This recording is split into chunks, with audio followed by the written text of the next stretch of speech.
Hi guys, my name is Sahil and welcome back to learn with Sahil. आज के video में हम लोग मॉडल्स के बारे में डिस्कस करेंगे। अगर आप में से किसी को नहीं पता है मॉडल्स क्या होते हैं तो ये आपके बोर्ड पे लिखे हुए हैं 9 मॉडल्स। ठीक है, इनको याद करने का बेस्ट तरीका मैं तो यही फॉलो करता हूं, कैन के साथ कुड, शैल के साथ शुड, विल के साथ वुड और मे माइट मस्ट तीनों एक साथ। ठीक है, तो आप इन्हें याद रखिए। अब आज हम लोग इनसे रिलेटेड बहुत इंपॉर्टेंट कॉन्सेप्ट्स और मैं आपको इजीएस्ट एक्सप्लेनेशन दूंगा मॉडल्स का। देखिए, मैं जानता हूं आपने मॉडल्स पहले पढ़े होंगे। प्रॉब्लम ये होती है कि ये बहुत ज्यादा यूज होते हैं स्पोकन इंग्लिश में, तो हमें इनके कॉन्सेप्ट्स क्लियर होने चाहिए and in the easiest possible manner. Generally लोग इसे रट लेते हैं कि कैन का यूज ये होता है, कुड का यूज। मैं आपको इजीएस्ट एक्सप्लेनेशन दूंगा। वीडियो को एंड तक देखिए। लास्ट में मैं आपसे एक टेक्निक शेयर करूंगा। ये टेक्निक आपको स्पोकन इंग्लिश की प्रैक्टिस करने में हेल्प करेगी। ठीक है, डेली बेसिस पे अगर आपके पास कोई नहीं है प्रैक्टिस करने के लिए, एनवायरमेंट नहीं है, तो उसके लिए मैं आपके साथ ये टेक्निक शेयर करूंगा। तो चलिए शुरू करते हैं मॉडल्स का एक्सप्लेनेशन। मॉडल्स में सबसे पहली इंपॉर्टेंट चीज आपको क्या समझनी है कि मॉडल्स जो होते हैं वो सारे के सारे हेल्पिंग वर्ब्स होते हैं। ठीक है, मतलब आप कभी भी मॉडल्स को मेन वर्ब्स की तरह यूज नहीं कर सकते हैं। ये रूल आप याद रखेंगे। ये एक यूनिवर्सल रूल है। जितने भी मॉडल्स आप देख रहे हैं, जो 9 मॉडल्स हैं, इनके अंदर ये हमेशा हेल्पिंग वर्ब की तरह यूज होंगे, कभी भी ये मेन वर्ब की तरह यूज नहीं होंगे। तो ये पहला रूल है, आपको ये समझना है। ठीक है, तो ये सारे के सारे आप क्या यूज करेंगे? एज अ हेल्पिंग वर्ब, मतलब इनके बाद कोई ना कोई मेन वर्ब आएगी। अब यहां पे पहले वाले लेक्चर्स में अगर आपने नहीं देखा है, ये 7th डे है आज हमारा। अगर आपने पहले वाले वीडियोस नहीं देखे तो उनको जाके देख लीजिए। मैंने आपको बताया था कि इन सबके बाद में वर्ब की हमेशा मेन वर्ब की फर्स्ट फॉर्म आएगी। कौन सी फॉर्म आएगी? फर्स्ट फॉर्म आएगी। यानी ये यूनिवर्सल रूल है दैट हमेशा जो भी मॉडल्स आएंगे, मॉडल्स के बाद में वर्ब की फर्स्ट फॉर्म ही आएगी। और ये यूनिवर्सल रूल है इंग्लिश का। ठीक है, ये कभी भी कोई एक्सेप्शन नहीं है। यूनिवर्सल रूल का मतलब कोई एक्सेप्शन नहीं है। ठीक है, तो पहला आपको समझ में आ गया कि हेल्पिंग वर्ब की तरह यूज होंगे और उनके बाद में वर्ब की फर्स्ट फॉर्म आएगी। ठीक है, तो ये दो चीजें आप समझ ले। अब बात करते हैं मॉडल्स के इजी एक्सप्लेनेशन की। देखो, हम लोग वैसे नहीं करेंगे कि कैन का यूज हमने पढ़ लिया, उसे रट लिया, कुड का यूज कर लिया। लेकिन हम लोग ऐसा कर तो सकते हैं, लेकिन प्रॉब्लम क्या होगी कि एट दी एंड हमें क्या होगा, हमारे को प्रॉब्लम ये आएगी, हम उसको यूज नहीं कर पाएंगे बोलते वक्त। ठीक है, तो इसको यूज करने के लिए मैं आपको कुछ इजी स्ट्रक्चर्स दे रहा हूं। उन स्ट्रक्चर्स को पहले दिमाग में रखें, उसके बाद में हम लोग एक एक करके डिस्कस करेंगे। ठीक है, ये लेक्चर जो होगा मॉडल्स का, ये 2 क्लासेस में कंप्लीट होगा, क्योंकि मॉडल्स इंपॉर्टेंट और थोड़ा सा बड़ा चैप्टर है जो कि स्पोकन में बहुत काम में आता है। ठीक है,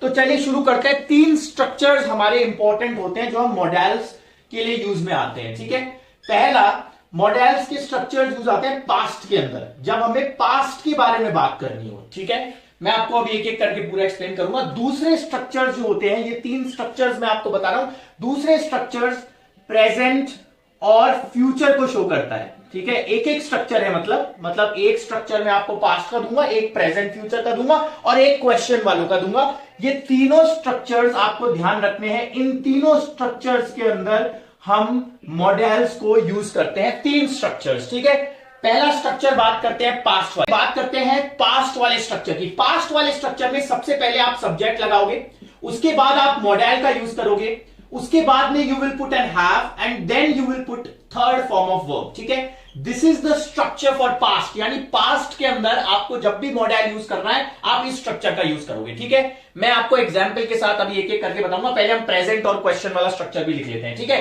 तो ये तो हो गया हमारा पास्ट का स्ट्रक्चर। यानी मॉडल्स में अंदर जब भी हम पास्ट में उनका यूज करेंगे तब हम ये वाला स्ट्रक्चर यूज करेंगे। ठीक है, प्रेजेंट का कौन सा स्ट्रक्चर होता है? प्रेजेंट और फ्यूचर का एक ही स्ट्रक्चर होता है। प्रेजेंट और फ्यूचर का स्ट्रक्चर होता है सबसे पहले सब्जेक्ट, उसके बाद मॉडल और उसके बाद वर्ब की फर्स्ट फॉर्म। ठीक है, ये हमारा स्ट्रक्चर किसका हो गया? प्रेजेंट का स्ट्रक्चर हो गया। ठीक है, और फ्यूचर और प्रेजेंट और फ्यूचर दोनों का एक ही स्ट्रक्चर है, ये आप ध्यान रखें। ठीक है, या ये स्ट्रक्चर प्रेजेंट के लिए यूज होगा या फ्यूचर के लिए, ये हमेशा पास्ट के लिए यूज होगा। और क्वेश्चन के लिए क्या स्ट्रक्चर यूज होगा? क्वेश्चन के लिए सबसे पहले हमारा मॉडल आएगा, उसके बाद सब्जेक्ट आएगा और उसके बाद वर्ब की फर्स्ट फॉर्म आएगी। ठीक है, ये आप ध्यान रखेंगे। क्वेश्चन वाले में हमेशा मॉडल पहले आएगा। मैंने आपको एक रूल बताया था पहले, अगर आपको याद ना हो, एक कॉन्सेप्ट मैंने शेयर किया था, मैं फिर से एक्सप्लेन कर देता हूं। जब भी हम किसी पॉजिटिव सेंटेंस को क्वेश्चन में बदलते हैं तो उसके अंदर सब्जेक्ट से पहले हमारा हेल्पिंग वर्ब आ जाता है। यहां पे हेल्पिंग वर्ब मॉडल्स है, तो इसीलिए यहां पे क्या आ गया, मॉडल पहले आ गया। ठीक है, जैसे मैंने कहा, आपने कहा I can work hard. I can work hard का क्वेश्चन कैसे बनाओगे? आई सब्जेक्ट है, कैन हमारा मॉडल है और वर्क फर्स्ट फॉर्म है। ठीक है, इसका वो कैसे बनाओगे क्वेश्चन? क्वेश्चन बनाने के लिए कैन को उठा के सब्जेक्ट के पहले ले आओ। हेल्पिंग वर्ब को उठा के अगर आप सब्जेक्ट के पहले लगा देते हो तो वो उसी पॉजिटिव सेंटेंस का क्वेश्चन बन जाता है। आई कैन वर्क हार्ड का हो जाएगा कैन आई वर्क हार्ड, क्या मैं मेहनत कर सकता हूं, क्या मैं मेहनत, तो वो हमारा सेंटेंस हो जाएगा क्वेश्चन वाला। तो पहले हमारा हेल्पिंग वर्ब यानी मॉडल आएगा इस केस में, फिर सब्जेक्ट और फिर फर्स्ट फॉर्म। ठीक है, तो ये तीन स्ट्रक्चर्स मैंने आपको बता दिए, इन तीनों स्ट्रक्चर्स को एक बार समझ लो।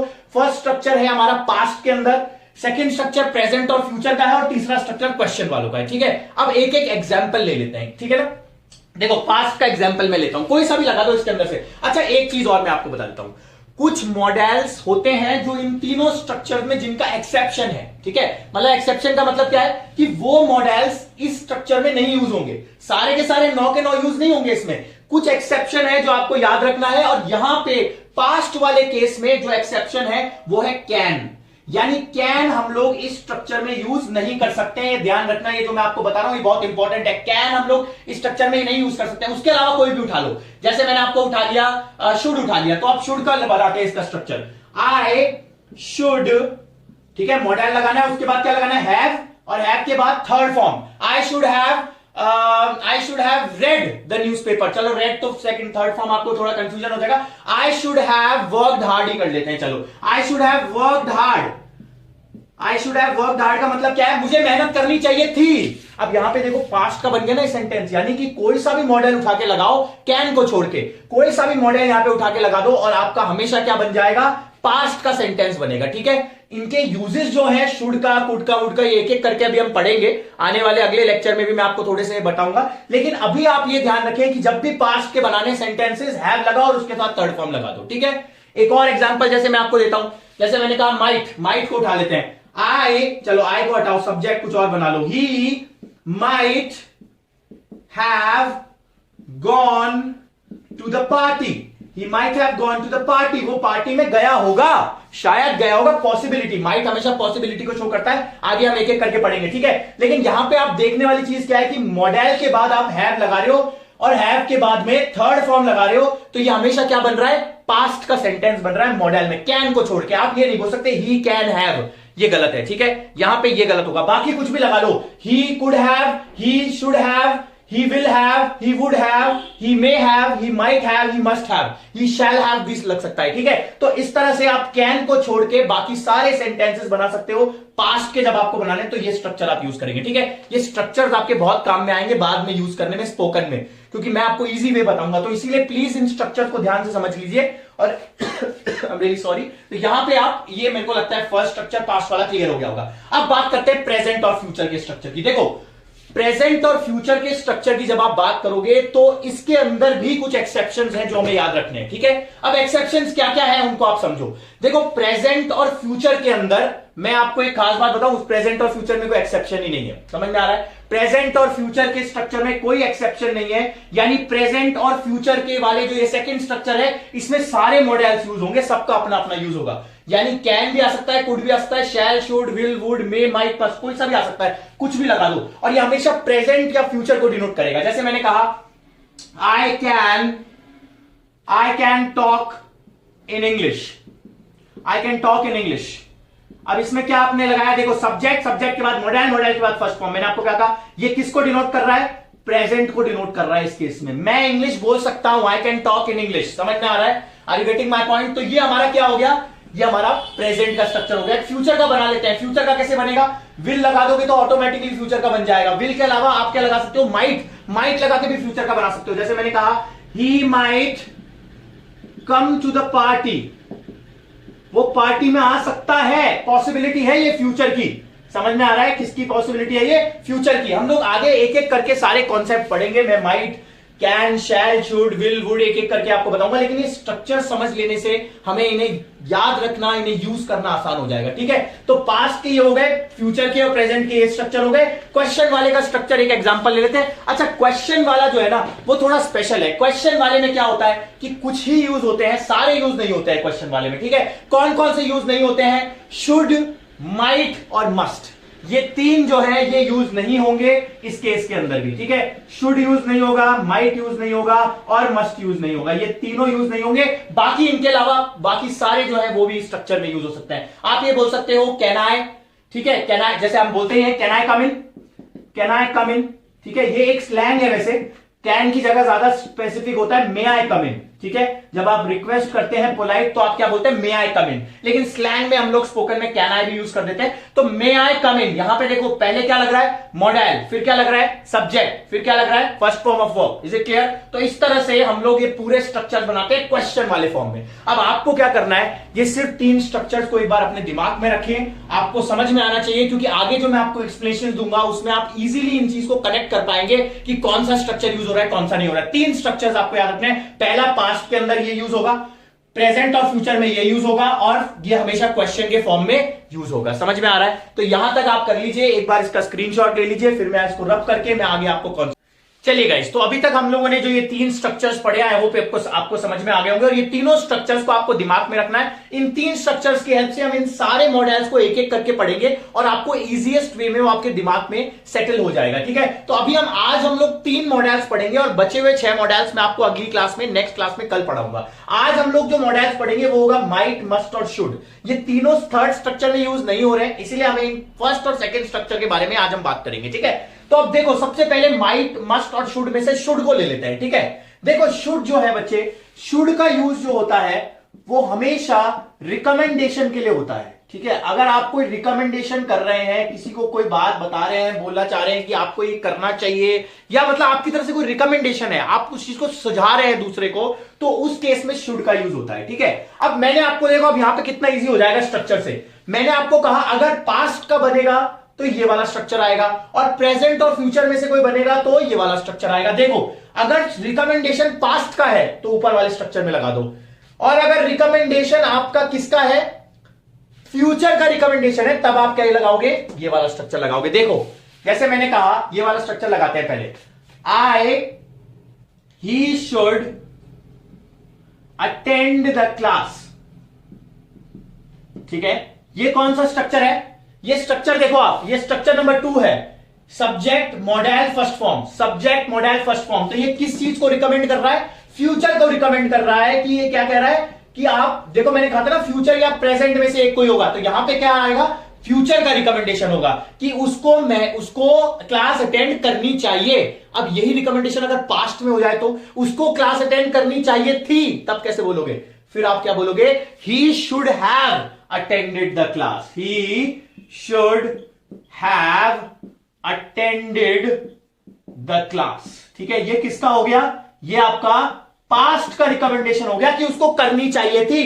देखो स्ट्रक्चर मैच करते हैं, पहले स्ट्रक्चर कौन सा था, ये वाला स्ट्रक्चर देखो, subject model first form, subject model first form. यहां पे देखो सब्जेक्ट मॉडल हैव और उसके बाद third form, subject model have और उसके बाद थर्ड फॉर्म। तो जब भी प्रेजेंट फ्यूचर का रिकमेंडेशन होगा तब आप क्या यूज करोगे, शुड के साथ फर्स्ट फॉर्म, और जब पास्ट का होगा तो शुड के साथ हैव के साथ थर्ड फॉर्म, जो मैंने आपको यहां बताया है। तो इन स्ट्रक्चर्स के यूज से आपको बहुत इजी एक्सप्रेशन हो जाएगा। इन दोनों का मतलब मैं दोबारा बताता हूं। एक का मतलब है कि आपको उसको क्लास अटेंड करनी चाहिए फ्यूचर में, और एक का मतलब है उसको क्लास अटेंड करनी चाहिए थी। सेकंड वाले का मतलब है उसको क्लास अटेंड करनी चाहिए थी। अब आप इसको प्रैक्टिस करने के लिए 2-3 सेंटेंसेस बना सकते हैं कि आपको क्या अपनी लाइफ में करना चाहिए और क्या करना चाहिए था। 5 चीजें जो आपको करनी चाहिए और 5 चीजें जो आपको करनी चाहिए थी। ये आप इसको प्रैक्टिस के लिए शुड को यूज कर सकते हैं, ठीक है। तो आई गेस शुड का मतलब समझ में आ गया। इससे ज्यादा शुड का कोई यूज नहीं है, आपको समझ में आ गया। इससे ज्यादा कोई यूज नहीं है शुड का, क्वेश्चन में शुड यूज नहीं होता है, ठीक है। तो I hope that this is very much clear. अब हम बात करते हैं नेक्स्ट मॉडल की, जो है माइट। देखो ये मैं रब कर रहा हूं, एक बार आप इसको देख लीजिए। माइट जो है हमारा सेकंड मॉडल है जो आज हम डिस्कस करेंगे। देखो माइट जो होगा ना, वो किसको रिकमेंड करता है, माइट जो है रिकमेंड नहीं करता है, माइट जो है वो पॉसिबिलिटी बताता है। क्या बताता है, पॉसिबिलिटी को शो करता है हमारा माइट। अब देखो पॉसिबिलिटी, अब यहां पे भी देखो बहुत इजी, अगर पास्ट की पॉसिबिलिटी है तो ये वाला स्ट्रक्चर लगा दो, फ्यूचर की पॉसिबिलिटी है तो ये वाला स्ट्रक्चर लगा दो, सिंपल। पास्ट की पॉसिबिलिटी है तो कौन सा लगा दो, ऊपर वाला, और फ्यूचर की है तो आगे वाला सेकंड वाला लगा दो। जैसे मैंने कहा कि वो शायद वेडिंग में आएगा, अटेंड करेगा, तो फ्यूचर की पॉसिबिलिटी है तो क्या बोलोगे, ही माइट, ही की जगह चलो कोई और ले लेते हैं, Rohan might attend the wedding, Rohan might attend the wedding. ये कौन सा हो गया? स्ट्रक्चर नंबर 2, ये वाला फ्यूचर वाला। और अगर इसी को पास्ट में बनाना है तो कैसे बनाओगे? रोहन, अब यहां पे क्या होगा? माइट लगेगा, उसके बाद में मैंने पास्ट में क्या बताया था? हैव लगेगा, और उसके बाद थर्ड फॉर्म लगेगी, अटेंडेड हो जाएगा, अटेंडेड द वेडिंग। उसने शायद अटेंड करी होगी। ये तो किसको डिनोट कर रहा है? पास्ट को। और ये किसको डिनोट कर रहा है? फ्यूचर की पॉसिबिलिटी को। तो अगर पॉसिबिलिटी फ्यूचर में है तो क्या होगा? Rohan might attend the wedding करेगा, रोहन शायद अटेंड कर सकता है। और Rohan might have attended the meeting का, सॉरी वेडिंग का मतलब क्या है? कि शायद उसने वेडिंग अटेंड करी होगी। ठीक है, अब आप इसकी प्रैक्टिस के लिए भी क्या कर सकते हैं? 5 चीजें जो आपको लगता है पॉसिबिलिटी फ्यूचर में है, उसको आप यहां से फर्स्ट स्ट्रक्चर से बनाओ, यानी ये वाले सेकंड स्ट्रक्चर से यहां पे जो है उससे बनाओ, फ्यूचर वाले से। और अगर आपको लग रहा है कि आपको क्या करना है, आपको पास्ट के बारे में पॉसिबिलिटी देखो, कोई 5 पॉसिबिलिटी जो आप पास्ट में आपकी होती है, तो उसके रिलेटेड 5 सेंटेंसेस बनाओ। ठीक है, आने वाले टाइम में आपको टेक्निक्स दूंगा प्रैक्टिस के लिए। इस वीडियो के एंड में मैं आपको एक बहुत इंपॉर्टेंट टेक्निक शेयर करूंगा जो आप प्रैक्टिस करने में आपको हेल्प होगी। ठीक है, तो माइट का मतलब समझ में आ गया। माइट का यही 2 यूज है, माइट के, इसके अलावा माइट का कोई यूज नहीं है। ठीक है, पॉसिबिलिटी बताता है पास्ट में और फ्यूचर में। ठीक है, अब माइट के बाद आ जाओ, नेक्स्ट है मस्ट जो है, देखो मैं ये भी रब कर रहा हूं, मस्ट जो बताएगा ना, मस्ट आपको पॉसिबिलिटी नहीं बताता है। मस्ट क्या बताएगा? देखो, मस्ट जो है वो आपको स्ट्रॉन्ग रिकमेंडेशन, या मैं कह सकता हूं कंपल्शन को शो करता है। किसको शो करता है? कंपल्शन को। कोई चीज कंपल्सरी है, ठीक है, पास्ट में कंपल्सरी थी तो फिर से वही ये वाला स्ट्रक्चर आ जाएगा, फ्यूचर में कंपल्सरी है तो ये वाला स्ट्रक्चर आ जाएगा। जैसे फ्यूचर में अगर कोई चीज कंपल्सरी है, मैंने कहा उसको ये मतलब मीटिंग अटेंड करनी ही पड़ेगी, करनी ही चाहिए, मतलब आप बहुत ज्यादा उसको कंपल्शन दे रहे हो, तो क्या बोलोगे? ही मस्ट अटेंड, या चलो अटेंड की जगह कोई और वर्ब ले लेते हैं, he must eat his food. उसको खाना खाना ही चाहिए भाई, वो बहुत ज्यादा बीमार है, उसको खाना ही खाना चाहिए, मस्ट ईट हिज फूड। ठीक है, ये तो हो गया फ्यूचर, ये तो किसको डिनोट कर दिया? फ्यूचर को। अभी मैंने बताया स्ट्रक्चर। और अगर पास्ट में होगा तो क्या बोलोगे? ही मस्ट हैव आ जाएगा, और उसके बाद थर्ड फॉर्म, ईट का थर्ड फॉर्म क्या होता है? Eat second third eaten. He must have eaten his food. उसने अपना खाना खा ही लिया होगा यार, मतलब पूरी तरह से कंपल्शन था पास्ट में कि उसने खा ही लिया होगा अपना खाना। ठीक है, और ये कभी कभी ऐसा सेंस भी देता है, मस्ट हैव ईटन का मतलब स्ट्रॉन्ग पास्ट पॉसिबिलिटी भी बता देता है ये। ठीक है, ये आप थोड़ा बहुत ये भी ध्यान रखिए, स्ट्रॉन्ग पास्ट पॉसिबिलिटी को भी ये कभी कभी शो कर देता है। ठीक है, तो ये 2 यूजेस हैं, आप इन यूजेस का ध्यान रखें। और ये जो सारे मस्ट, माइट और शुड के मैंने यूज बताए, इन यूजेस को एक बार और दोबारा से अपने दिमाग में प्रैक्टिस करें। जैसा मैंने बताया 5-5 स्ट्रक्चर्स आप बना सकते हैं। और अब ये तो हो गया हमारा मॉडल्स। आने वाले जो 6 मॉडल्स हैं, बचे हुए जो 6 मॉडल्स हैं, वो हम नेक्स्ट क्लास में कल डिस्कस करेंगे। अभी मैं आपसे एक टेक्निक डिस्कस कर रहा हूं, टेक्निक का नाम है रिव्यू योर डे टेक्निक। ठीक है, आप इस टेक्निक को फॉलो कर सकते हैं। इस टेक्निक से आपको इंग्लिश प्रैक्टिस करने में हेल्प होगी। इस टेक्निक के अंदर आपको क्या करना है, जो दिन आपका खत्म हो जा रहा है, जैसे आज का दिन आप एंड कर रहे हैं, रात को सोने से पहले 5 मिनट सिर्फ आपको ये करना है। सोने से पहले आप जो भी आपने दिन भर में किया, एक्टिविटीज आपने करी, सुबह उठने से सोने तक, रात को सोने तक आपने जो एक्टिविटीज करी, एक के बाद एक क्रोनोलॉजिकल ऑर्डर मतलब टाइम के ऑर्डर में एक के बाद एक आपको उसे बोलना है और रिकॉर्ड करना है। ठीक है, एक टिप मैं आपको दे रहा हूं बच्चे, आज से अपने आप को रोज 5 मिनट 10 मिनट रिकॉर्ड करना शुरू करो, और रिकॉर्ड करने के बाद सुनो अपने आप को। अगर आपको लगता है कोई गलती आप कैच कर पा रहे हो, जब आप सुनोगे तो आपको 2-3 गलतियां मिलेगी। अगर आप ये कॉन्सेप्ट साथ साथ क्लियर करते जा रहे हो, तो इन गलतियों को आप ऑटोमेटिकली रेक्टिफाई करते जाओ, रेक्टिफाई मतलब करेक्ट करते जाओ, और नेक्स्ट टाइम कोशिश करो कि वो गलती मैं ना करूं।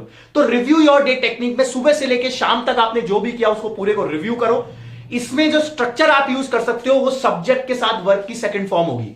ठीक है, सिंपल पास्ट का स्ट्रक्चर, ये मैं थोड़ा सा आपको बता देता हूं। सब्जेक्ट के साथ वर्ब की सेकंड फॉर्म जब हम लगा देते हैं तो वो सिंपल पास्ट टेंस होता है। ठीक है, और ये हमेशा सारे वो स्ट्रक्चर जो हमने पास्ट में काम कर दिया उसको डिनोट करने के लिए काम में आता है सब्जेक्ट प्लस सेकंड फॉर्म। तो आप सुबह से लेकर शाम तक आपने जो भी किया उसे डिटेल में बताओ। I woke up at 6 AM in the morning, then I took my breakfast, then I went to office, जो भी बोलना है सेकंड फॉर्म ज्यादातर यूज करके, पास्ट की फॉर्म यूज करके स्ट्रक्चर बनाओ, ठीक है। तो ये हैबिट बनाओ, आप 5-7 मिनट रोज बोलोगे तो ऑटोमेटिकली आपको कॉन्फिडेंस अंदर से आएगा, ठीक है। बाकी आने वाले लेक्चर्स में मैं आपको और टेक्निक्स दूंगा और एक सीरीज हम लोग स्टार्ट करेंगे एनवायरमेंट के लिए, जो आपको ऑटोमेटिकली कुछ टेक्निक्स के थ्रू आप सेल्फ प्रैक्टिस कर सकते हैं इंग्लिश को, ठीक है। चैनल को सब्सक्राइब करें गाइज, अगर वीडियो अच्छा लगा हो तो लाइक करें, एंड कोई भी अगर आपको डाउट्स हैं, कुछ भी हैं, तो आप कमेंट बॉक्स में डाल सकते हैं। You can contact on us on WhatsApp. Thank you so much. Have a great day ahead and stay safe, guys. Take care of your parents. Bye bye. Thank you so much. See you in the next class. Thank you. Bye bye.